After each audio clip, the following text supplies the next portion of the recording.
A war for Taiwan is brewing as China's military ambitions surge. Can the world turn back the tide?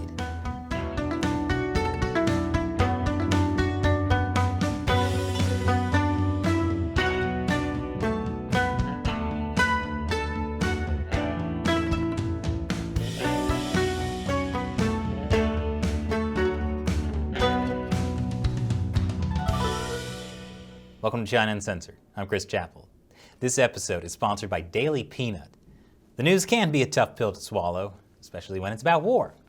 But that's why you'll love Daily Peanut, which gives you the news each day in small doses, part humor, part substance. So, Taiwan is preparing for war against China. I mean, it should. The Chinese Communist Party has vowed to conquer Taiwan. Chinese jets have been harassing Taiwan constantly. In mid-June, China sent a record 28 fighter jets toward Taiwan.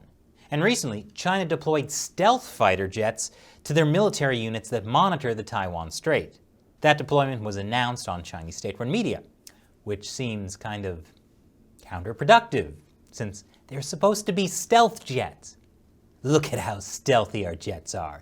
Here's exactly where we're sending them. But the Chinese military's increasing incursions on Taiwan's airspace have put a tremendous strain on the Taiwanese military as well as the Taiwanese people.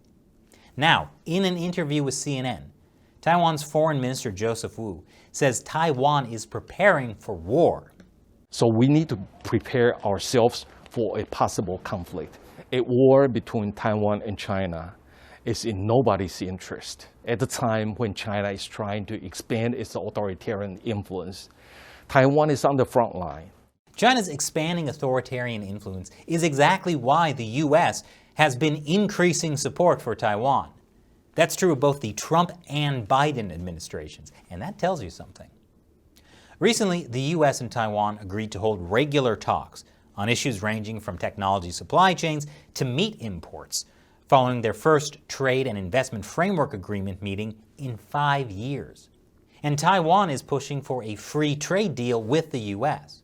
Obviously, the Chinese Communist Party is not happy about any of this.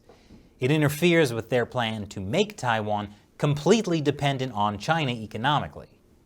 Actually, that's pretty much their plan for the rest of the world, too.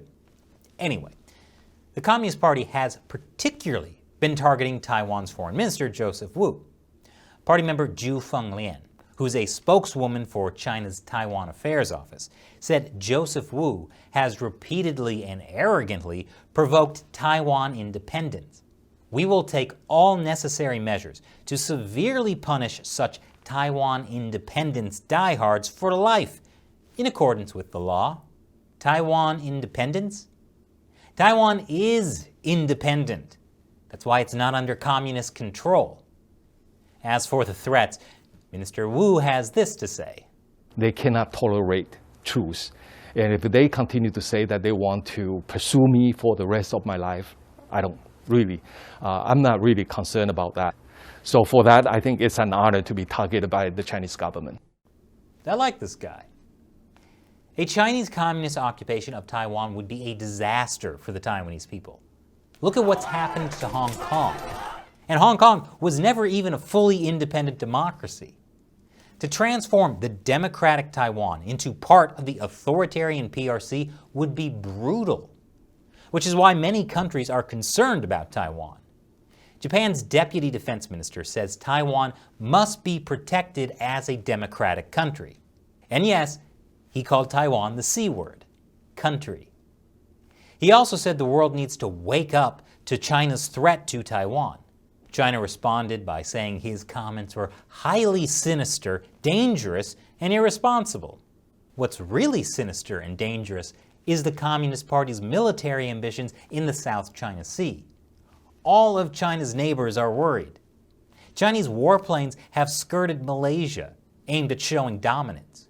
Indonesia and the U.S. are building a multi-million-dollar maritime training center together to counter China.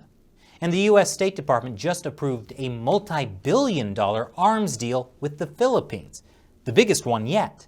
And that's specifically to enhance the Philippines' minimum deterrence capability as it grapples with an ever more assertive China in its adjacent waters. Meanwhile, the USS Ronald Reagan has entered the South China Sea for routine freedom of navigation operations. This does not necessarily mean war will happen. If a strong deterrence can be maintained, that's actually the best hope we have of preventing the Chinese regime from starting a war against Taiwan or in the South China Sea. But that all depends on whether the world truly wakes up to the threat of the Chinese Communist Party. And this episode is sponsored by Daily Peanut. I know you like following the news. And Daily Peanut gives you interesting news stories to read every day. They're fast, timely, and entertaining. Just subscribe to their email newsletter. It's free. And you can read it on your phone, computer, or tablet. It's a great way to filter out the noise and learn more about world news that matters. There's more than 250,000 other readers already, so join for free. Click the link to Daily Peanut in the description below. Once again, I'm Chris Chappell. Thanks for watching China Uncensored.